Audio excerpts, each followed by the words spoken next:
يا مساء الخير عليكم، عاملين ايه؟ اهلا بيكم في قناتكم من قلب العيش.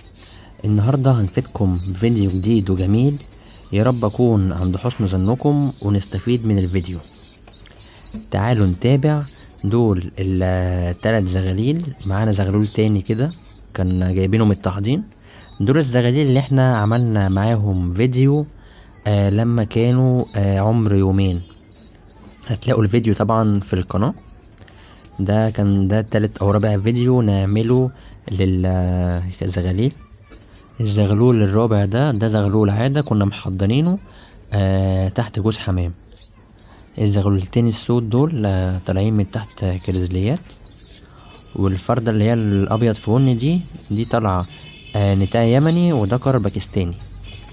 طبعا احنا كنا مجوعينهم علشان بعد كده هنعودهم طقة واحدة بس في اليوم.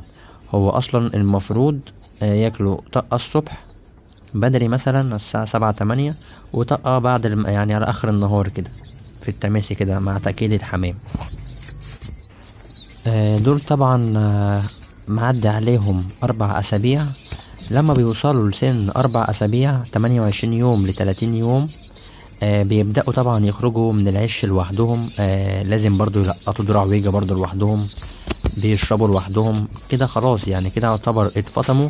وعلى حسب برضو كل واحد ومعود الحمام بتاعه على ايه.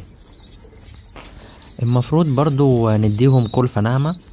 انا ما بلاقي مثلا فول او ذرة صفرا في الطاجن بتاع الاكل ده، باخد الفول والذرة الصفرا، ولازم اكله فوق الحمام. برضو عايز اعوده على الخشن، لان هما بياكلوا ذرة وجه بس، لان هما لسه في البداية بيعرفوا الاكل.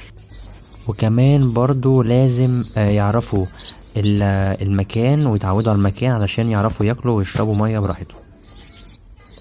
قبل برضو لما نقطف الزغاليل دي لازم نتأكد ان الاهالي كانت طبعا ملزقهم كويس، وهم كمان متعودين ياكلوا مع الاهالي جوه الطاجن.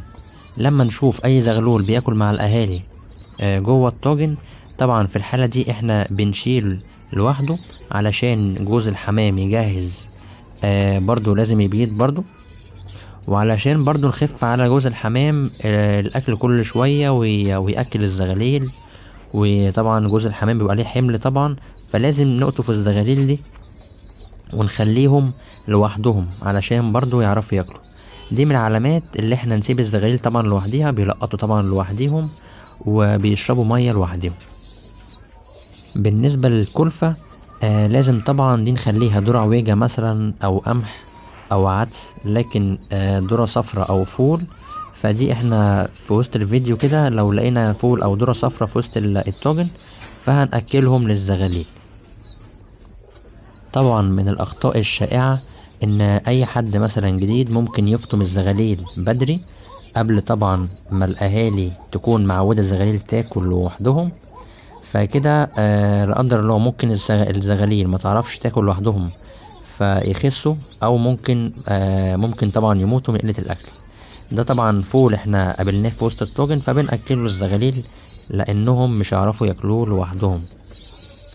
برضو لازم نتابع الزغاليل بعد كل وجبة بنأكلها لهم، نشوف اني زغلول مكلش، وبنحاول برضو نساعده بأي كمية. لو المحتوى بتاعنا عجبكم ممكن نعمل اشتراك ولايك ونفعل زر الجرس علشان يوصل لكم كل فيديو جديد انا بنزله على الصفحة. طبعا هما كده برضو بياكلوا، كنت لسه طبعا حاطط لهم الاكل، كنت مجوعهم. النهارده طبعا هنحط لهم حاجه كده في الميه، هنتابعها في اخر الفيديو. وطبعا الزغاليل دي انا متابعهم من اول اما البيضة فقس لغاية النهاردة. يعني المفروض الواحد يتعب مع الزغلول من اول يوم لغاية اخر يوم علشان يكون الزغاليل كلها بصحة كويسة. مش شرط ان احنا نرمي الاكل مثلا ونسيبهم ياكلوا لوحديهم مثلا او الاهالي تاكلهم، بس المفروض ان الواحد يتابع الزغاليل دي يوم بيوم علشان يعرف اذا كان الزغلول مثلا كويس او تعبان، يقدر يساعده ويقدر يوفر له البيئة المناسبة والاكل المناسب للزغلول.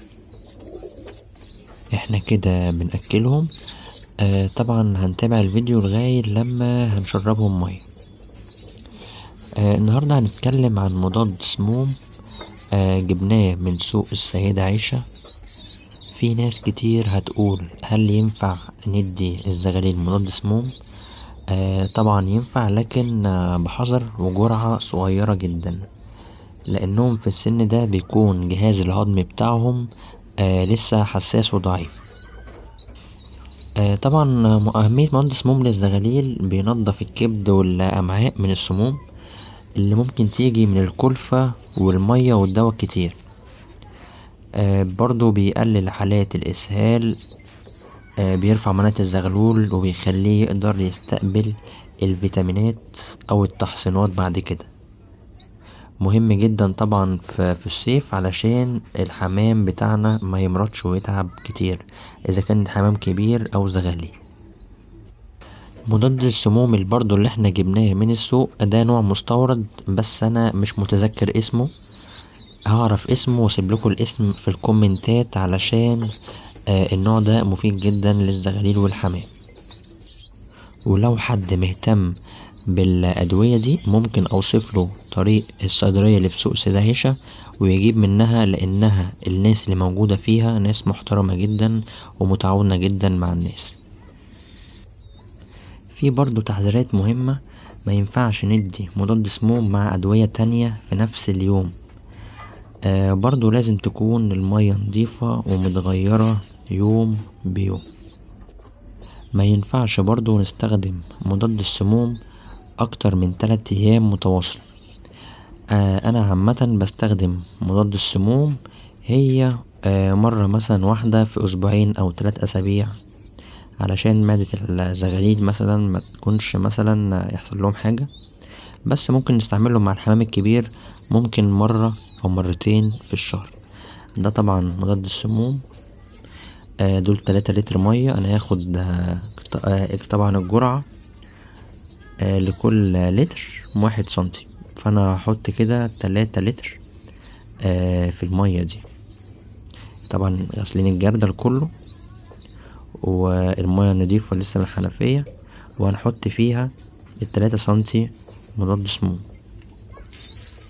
احنا كده شايلين المية من قدام الزغاليل المفروض اكتر من 6-7 ساعات، بس احنا طبعا عشان الجو حر فاحنا شايلينها من قدام المية من قدامهم بالظبط من 2 ساعتين، فهم كده بالظبط عطشانين، بس مستنيهم ياكلوا اكبر كمية من الكلفة وبعد كده هديهم المية.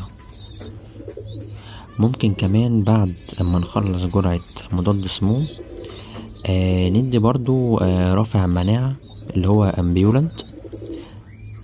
ده طبعا مفيد جدا للزغاليل او الحمام الكبير لانهم بيرفع مناعتهم، خصوصا في فصل الصيف، لان الصيف مشاكله كتير برضو.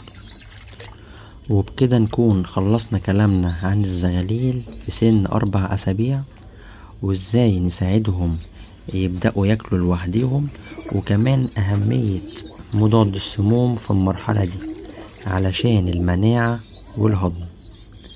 لو استفدت من الحلقة دي ما تنساش تعمل لايك وتشترك في القناة علشان تشوف باقي الحلقات الجاية عن تربية الحمام. ولو عندك اي سؤال او اي حاجة بتحصل عندك في الزغاليل اكتب لي في التعليقات وهرد عليك بنفسي ان شاء الله. اشوفكم على خير في الحلقة الجاية بإذن الله. سلام.